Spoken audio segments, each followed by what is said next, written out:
Okay, Vinod, you've invested quite a bit on clean tech for several years now. Actually, you've invested, even after it was not a fad anymore to invest in clean tech. India's oil bill stands at some $130 billion, some large portion of our GDP, 6%. And the rupee is depreciating. So we are paying dearly for importing fossil fuels. So what do you actually suggest? I mean, you're the sort of clean tech guru. What do you suggest we do? How do we move away from this dependence on fossil fuels? Yeah. So, look, clearly the import bill is a crisis, but to me, a crisis is a terrible thing to waste. It's always an opportunity in some way if you're an optimist like me. What does something like a very high oil price do? It makes people who are investing in new stuff, whether it's a new truck you're buying or a new plant you're building, to be more energy efficient. So by and large, expensive energy forces investment in efficiency and reduces the long-term need for energy. A lot can be done. All these light bulbs are incandescent light bulbs. Clearly changed for LEDs, that's an investment. But you can get higher than a 20% rate of return on investing in LEDs in savings. It should absolutely happen. I frankly don't think anybody should put in lighting that's not LED now.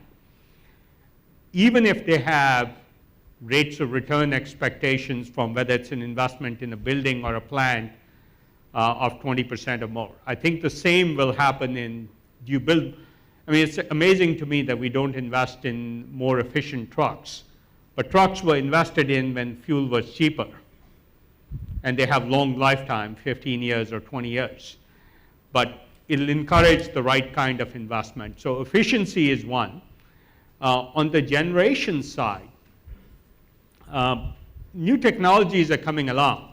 For example, I was talking to some people in the Planning Commission and said, today it's entirely possible to take all of the bamboo in Assam or Northeast and convert it directly into gasoline and diesel.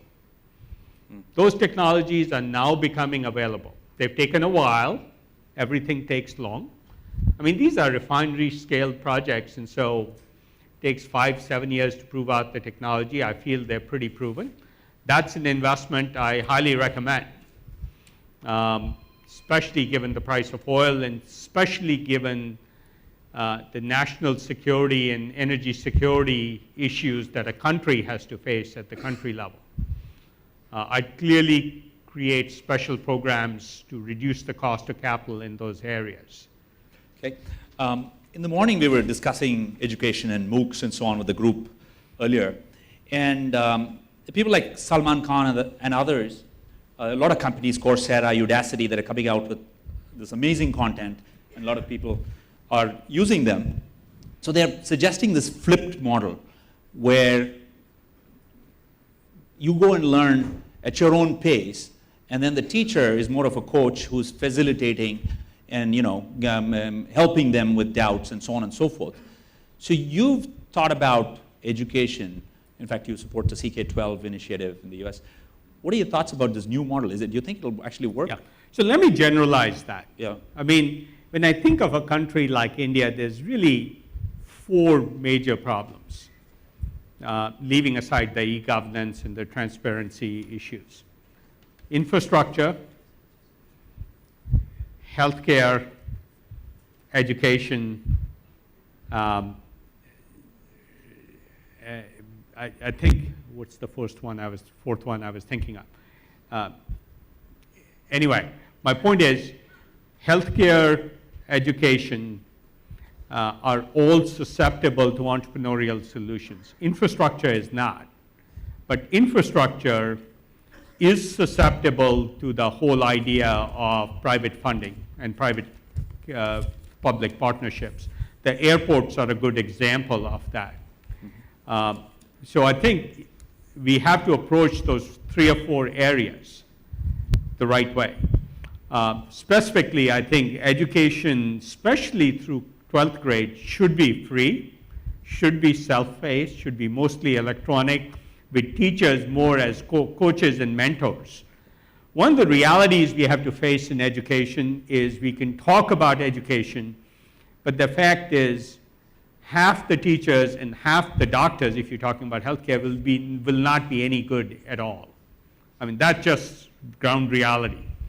They might not even show up for classes. I think in rural India, absence rates for teachers are like 40%. So you have to realize that you have to give the power to the people who are most interested, which is the parents of the kids who want to be educated.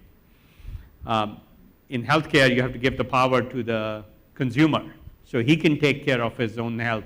Ask the 6 extra questions the doctor doesn't have time for. All those are subject to entrepreneurial things, and that's what makes me optimistic. I think we'll see a wave of technology continue to solve these very large areas. Having said that, I think the first solutions won't be successful. We tried MOOCs. There's some things good about them, but there's a lot of things wrong. You'll do the second iteration and third iteration. The example I like to give is my first mobile phone was actually floor mounted on my car. It was this big. It was like a sewing machine. Even the handset cable that it used to have a handset cable was bigger than the phone today. So you have to imagine these things in their 6th or 7th iteration, not day one. Sure. So I'm optimistic that 10, 15 years from now, both in healthcare and education, IT will have such a large impact that we won't recognize what we do today.